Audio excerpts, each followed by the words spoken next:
Berita utama kembali bersama saya Cindy Permadi. Saudara, salah satu buron pembunuhan Vina dan Eki, yakni Peggy alias Peron, sudah ditangkap polisi. Artinya menyisakan 2 buron yang masih dalam pengejaran. Namun, tertangkapnya Peggy ternyata masih meninggalkan teka-teki. Benarkah Peggy alias Peron ini adalah otak dari pembunuhan Vina dan Eki? Dan mengapa polisi butuh 8 tahun untuk menangkap Peggy? Setelah buron selama 8 tahun, polisi akhirnya menangkap Peggy alias Peron. Penangkapan Peggy dilakukan pada Selasa malam 21 Mei 2024 di Jalan Kopo, Bandung saat Peggy pulang bekerja sebagai kuli bangunan. Apa yang membuat Peggy begitu licin hingga 8 tahun luput dari pengejaran polisi?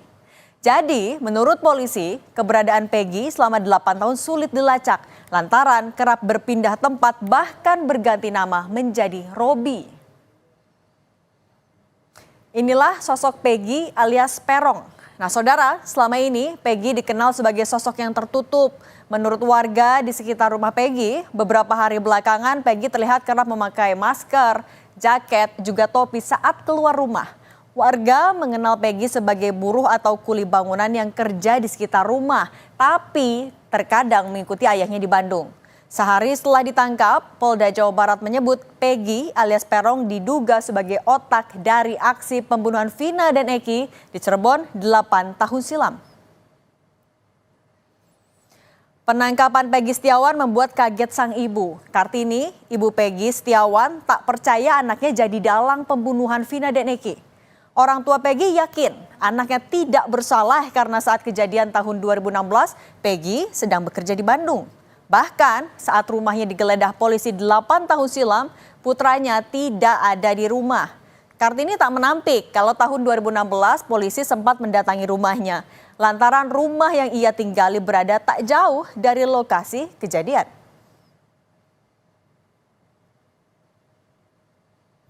Bersikeras keras juga, anak saya bukan pelaku utama karena itu memang bukan anak saya. Dan di tahun itu anak saya pun lagi bekerja di Bandung. Nah, waktu penggerebekan 2016 juga anak saya tidak ada di tempat, lagi masih kerja di Bandung. Alhamdulillah. Nah pas penggerebekan sekarang pun anak saya lagi ngechat di Bandung juga. Waktu penangkapan terakhir saya juga tidak tahu, dikasih sama pengacara saya. Nah saudara, inilah rumah Peggy alias Peron yang kami ambil dari udara. Bisa dilihat rumah Peggy merupakan satu-satunya bangunan di tengah rimbunan pepohonan. Warga hanya dapat menggunakan jalan setapak dengan permukaan berupa tanah. Luas jalan pun hanya dapat dilintasi oleh 1 motor. Jalan ini diduga jadi akses Peggy untuk menuju lokasi warung Nining, tempat tongkrongan juga TKP pembunuhan Vina dan Eki. Untuk lebih jelas bagaimana penggambaran lokasi antara rumah Peggy dan TKP pembunuhan Vina dan Eki, jurnalis Kompas TV Muhammad Syahri Romdon melakukan penelusuran lokasi rumah Peggy yang ternyata tidak jauh dari TKP pembunuhan Vina.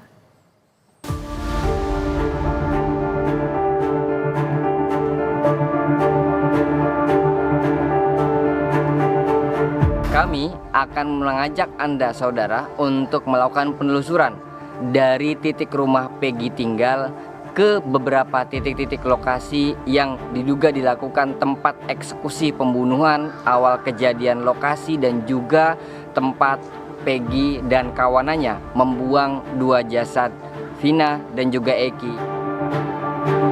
Dari penelusuran jurnalis Kompas TV, lokasi rumah Peggy tak jauh dari lokasi pembunuhan hingga pembuangan jasad Vina dan Eki. Dengan menggunakan motor, jarak rumah Eki menuju ke lokasi tempat pembunuhan Vina berkisar 400 meter atau bisa ditempuh selama 5 menit. Ternyata kalau kemarin kami melakukan penelusuran titik awal yang dikatakan sebagai warung Bu Nining itu berada di Gang Bakti 2 yang berjarak sekitar 50 meter dari saya melaporkan kepada Anda saudara. Dan sekarang saya akan menunjukkan kepada Anda Gang Bakti 1 yang menjadi titik awal mula tindak kejahatan yang dilakukan terhadap Vina dan Eki oleh kawanan geng motor tersebut.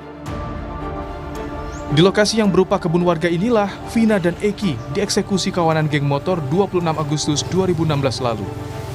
Dari titik ini, jurnalis Kompas TV kembali menelusuri jarak dari rumah Peggy ke jembatan layang tempat jasad Vina dan Eki. Ternyata jarak tersebut hanya terbentang sekitar 300 meter. Menurut polisi, usai menganiaya Vina dan kekasihnya Eki, para pelaku membawa kedua korban yang sudah kritis ke jembatan layang Jalan Raya Talun, Kecamatan Talun, Kabupaten Cirebon. Dan disinilah menjadi titik akhir para kawanan geng motor tersebut melakukan rekayasa kecelakaan lalu lintas setelah mereka melakukan tindakan kekerasan berupa ruda paksa dan juga pembunuhan terhadap Vina dan juga Eki.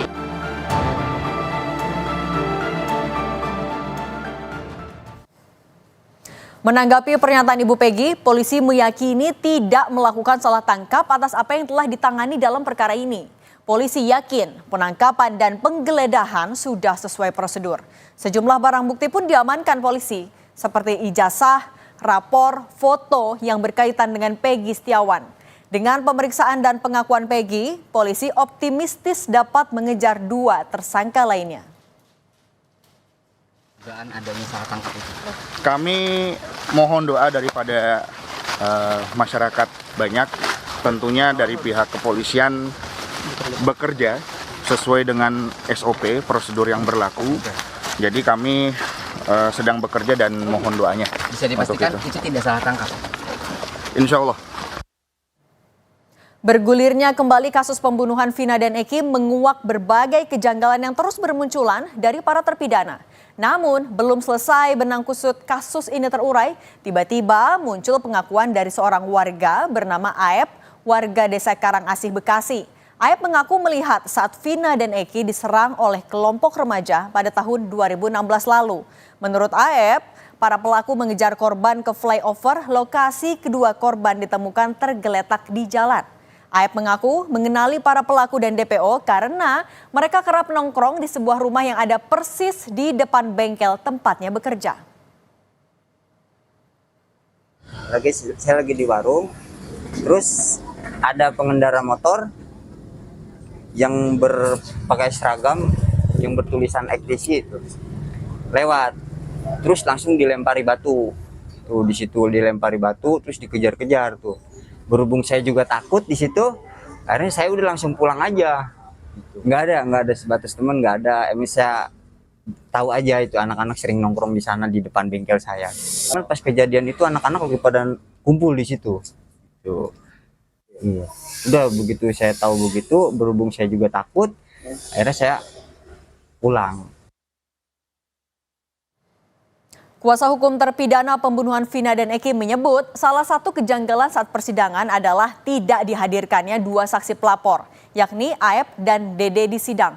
Padahal Aep dan Dede adalah pemberi informasi yang pertama kali melihat detik-detik sebelum kejadian pembunuhan Vina dan Eki tahun 2016.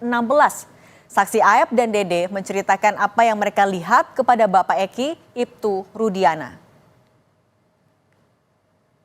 Setelah salah satu orang tua korban pada jam 14 menerima informasi dari Dede dan Aep setelah memperlihatkan foto apakah di sini ada keributan, Dede dan Aep yang tidak pernah dihadirkan dalam persidangan menyatakan ada, kenal nggak sama orang-orang yang mengejar motor ini, kenal. Nah, Dede dan Aep itu yang merekonstruksikan seluruh anak-anak yang ngumpul di situ.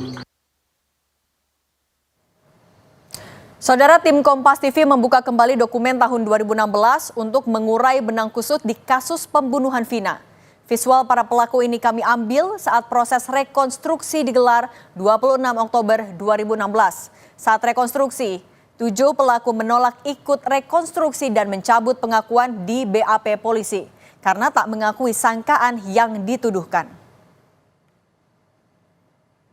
Dan inilah visual 7 pelaku pembunuhan Vina dan Eki. Salah satu pelaku, yakni Saka Tatal, tidak dihadirkan karena masih di bawah umur. Para pelaku dibawa ke beberapa tempat yang menjadi TKP. Salah satunya adalah sebuah warung yang jadi titik kumpul para pelaku sebelum melakukan penyerangan. Namun di tengah rekonstruksi ini, 7 pelaku menolak ikuti rekonstruksi dan mencabut pengakuan di BAP polisi karena tak mengakui sangkaan yang dituduhkan. Polisi pun terpaksa mengganti peran para tersangka dan melanjutkan rekonstruksi.